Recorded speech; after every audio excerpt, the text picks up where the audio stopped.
All right, more examples. So this is the integral of x cubed times natural log of x dx. Just a quick kind of mental check, right? You know, can we do this integral without this integration by parts technique?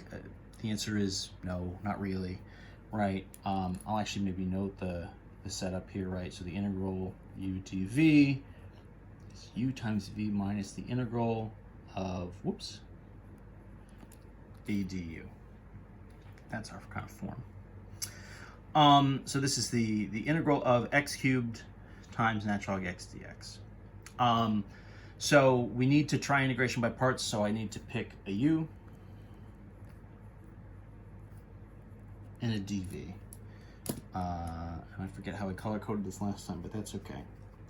This is an interesting one, right? Because we sort of have said that x to the power would make a good u, so u equal x cubed in theory goes along with that. But we also said natural log of x is a good u, and we didn't say anything about dv being natural log of x.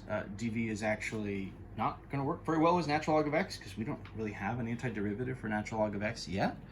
But we could do an antiderivative of x cubed. So the way we're going to split this up is let u equal natural log x. That means, right, your du dx would be 1 over x, so then du would equal 1 over x times dx. So the four pieces that you need, right, you're picking u and dv, and then you need du and v. Those are kind of the four pieces we're working with. I probably should have written it out like that before. So we pick a u and we do our derivative to get our du. Then let's let whatever's left over, so in this case that's x cubed and the dx. That's going to be our dv.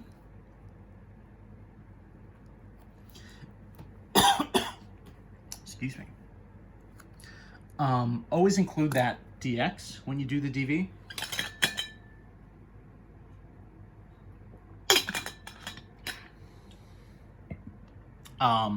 That's an important part of the notation, and in theory, right, some of that stuff is always just there to kind of make sure you're keeping all your variables lined up. That means to get v, we would do the antiderivative of both sides. That's my dv, so then that would get me v itself, right, the antiderivative here would just be like x to the 4 over 4. You know, 1/4 x to the 4. I guess it doesn't particularly matter how we write that. And that's my v. Okay. So let's sub all this stuff in. The way this gets organized, it doesn't get organized all that great. So this is the integral x cubed natural log x dx. So this is u times v. So my u is natural log of x.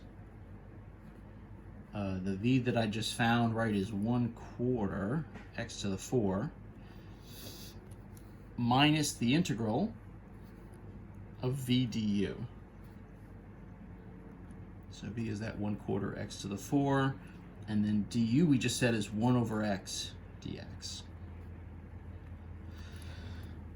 And the whole trade-off here should be, if this is like gonna kind of work at all and sort of work well, the trade-off is going to be that, you know, what was an integral here, our original one, that we couldn't really integrate with any of our current things. If we sort of do all these substitutions and rearrange and use this sort of new formula, we still get an integral, but it should be a nicer integral that we can actually evaluate. And then you might say that still looks like a mess at this point, and I would say, yeah, I know it still looks like a mess right now. Let's clean it up. 1/4 x to the 4 times natural log x. I'm just going to rearrange that just so it looks a little cleaner. So then this is the integral, right? So what's going to happen here? This is going to simplify a little bit, right? Because obviously, you know, 1 over x and then x to the 4, I mean, those would just cancel, right? So this is really going to be a 1/4 x cubed dx. This is actually really just a nice power rule once we clean it up. And so the move here, when you let your u equal natural log x, when you get that nice 1 over x derivative, that's something that will interact with the x to the 4, and they'll actually clean up together. Versus an x cubed and a natural log of x, you know, they just don't have anything in common, right? There's not a way to simplify that really in any way at all that would be helpful. So then our answer here becomes, right, 1/4 x to the 4 natural log x. That part is just along for the ride now, minus, so what's this going to be? 1/4 times, you know, x to the 4 over 4 plus big C. Those 2 over 4s would be over 16, right? 4 times 4. So this is kind of 1/4 x to the 4 natural log x minus 1 over 16 x to the 4 plus big C.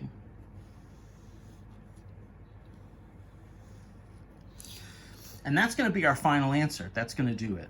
Seems kind of strange, but believe it or not, that is it. That's the answer. I want to do another example. I'm going to get super greedy and see if I can just squeeze it in here at the bottom because it's a little bit shorter. One of the things here that we can actually kind of do as a bonus is we can actually just integrate and find an antiderivative of just like natural log x in a way that we couldn't do before. And I also like this example too because it shows you can do kind of a trivial integration by parts. And so what I mean by that is, so the move here is let u equal natural log x, just like before, right? So then, right, du dx, 1 over x. So du is 1 over x dx. So there's u, there's du. So that essentially kind of, quote unquote, used up everything, right? So the only thing that's left would let dv just equal the dx, just the trivial version. So then the antiderivative of this, what that means is just v is equal to x. You have kind of a trivial substitution, right? And so what this ends up looking like, right, is, so then this is u and this is dv. So this should be u times v minus, right, the integral v du. So what's that going to look like for us here? U is natural log x times v is x. So natural log x times x, we'll probably rewrite that and bring the x in front, right? Minus the antiderivative of v du, right? So v was x. Du, 1 over x dx. So this is a similar kind of pattern to what just happened in the one above. The change up here is obviously, rather than starting with an x cubed and getting these 1 over 4x to the 4s, we're kind of starting trivially with you know, what would be 1. And we get sort of an x times 1 over x instead. This is going to clean up, right? This is essentially just the antiderivative of, you know, 1, right? 1 dx, right? We'll call this x times natural log x. And so our final version here, so this is x times natural log x minus, well, the antiderivative of 1 is just single x plus big C. So that kind of works as a generic antiderivative for natural log of x. You know, we can kind of get there with this integration by parts. You know, I guess in some sense, if we want to sort of have a little collection box, a little sort of toolbox of different antiderivatives, that's kind of one we could put in there now. We've sort of up to this point not really had an antiderivative for natural log of x, but now we do, and it comes from this technique, this integration by parts technique. You know, that setup was sort of very similar. It's the same kind of concept as the setup we used for the first one. The difference here, of course, is having this x power versus not having an x power here obviously sort of changes what happens once you get it going. That's the basics. So that's kind of using natural log x for some of these integration by parts examples. So pretty cool.